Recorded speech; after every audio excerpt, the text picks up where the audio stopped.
अब बात करेंगे वेदांता फॉक्सकॉन प्रोजेक्ट की, जिसके महाराष्ट्र से बाहर चले जाने के बाद यहां की सियासत गरमाने लगी है। इस मामले को लेकर महाराष्ट्र के पूर्व मंत्री और युवा सेना प्रमुख आदित्य ठाकरे महाराष्ट्र की शिंदे फडणवीस सरकार पर हमलावर हैं। आदित्य ठाकरे ने कहा कि कई परियोजनाएं महाराष्ट्र में शुरू की जानी थी, लेकिन अब वे खटाई में पड़ गई, जिसके चलते 70 से 80 हजार लोग बेरोजगार हो गए। इसी बीच महाराष्ट्र राज्य से 2 प्रोजेक्ट भी बाहर चले गए। महाराष्ट्र की शिंदे फडणवीस सरकार से आदित्य ठाकरे ने सवाल पूछा कि चाहे वेदांता फॉक्सकॉन परियोजना हो, बल्क पार्क परियोजना हो या एयरबेस परियोजना, इन सभी प्रोजेक्ट का आखिर हुआ क्या? इसका जवाब राज्य सरकार को देना ही होगा। इसके अलावा आदित्य ठाकरे ने यह भी कहा कि महाविकास आघाड़ी सरकार के कार्यकाल के दौरान मेट्रो प्रोजेक्ट परियोजना का 60% काम पूरा हो चुका था, लेकिन वर्तमान की शिंदे फडणवीस सरकार वहां जाकर खुद क्रेडिट और श्रेय लेने का काम कर रही है। इसके अलावा आदित्य ठाकरे ने मुंबई के कोस्टल प्रोजेक्ट और बांद्रा वर्ली वर्सोवा सीलिंग के प्रोजेक्ट पर अपनी बात रखते हुए कहा कि इन परियोजनाओं के रोजगार भूमिपुत्रों को आखिर क्यों नहीं दिए गए।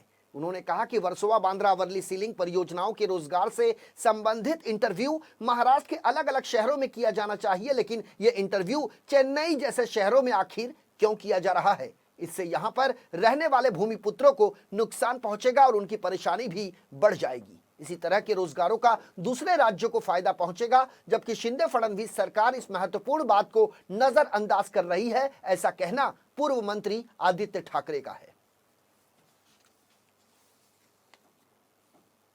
40 लोगों को मिले हैं, इलीगली मिले हैं। मेरी यही बात है कि आज जो मैंने इंटरनेट पे देखा है कि वर्सोवा बांद्रा सीलिंग की जब बात आती है तो आप सभी को पता है कि ये वर्सोवा बांद्रा सीलिंग MSRDC के हाथों में है। कई सालों से ये काम बंद रह चुका है। अभी जब इस काम को शुरुआत हो रही है तो मैंने कल परसों में ये सारे जो जॉब प्लेसमेंट्स के इंटरव्यूज़ के लिए जो एडवर्टीजमेंट्स आती है उसमें मैंने देखा कि ये जॉब इंटरव्यूज़ सिर्फ और सिर्फ चेन्नई में होने जा रहे हैं, न देश में कई अन्य ठिकानों में हो रहे हैं या न महाराष्ट्र में हो रहे हैं। ये जॉब काफ़ी स्पेसिफिक है, काफ़ी लोकल है, वर्सोवा बांद्रा सीलिंग का जॉब है। और मेरा आक्षेप इसी बात पे है कि मुझे ये दर्द नहीं है कि चेन्नई में हो रहा है। बिल्कुल चेन्नई में हो, लुधियाना में हो, दिल्ली में हो, कहीं पे भी हो, कश्मीर में भी हो, कन्याकुमारी में भी हो, उस पर कोई मेरी आपत्ति नहीं है। आपत्ति इसी बात की है कि अगर ये जो जॉब है, पूरा ये जो कॉन्ट्रैक्ट है, अगर वर्सोवा बांद्रा सीलिंग का है, अगर मुंबई का काम है, तो फिर इस जॉब इंटरव्यू के लिए जो महाराष्ट्र में सारे देश से, हर एक राज्य से लोग सपना लेके आते हैं और ये यहाँ के भी हमारे जो बच्चे हैं उनको अगर रोजगार की संधि ना मिले तो कहाँ मिल जाए।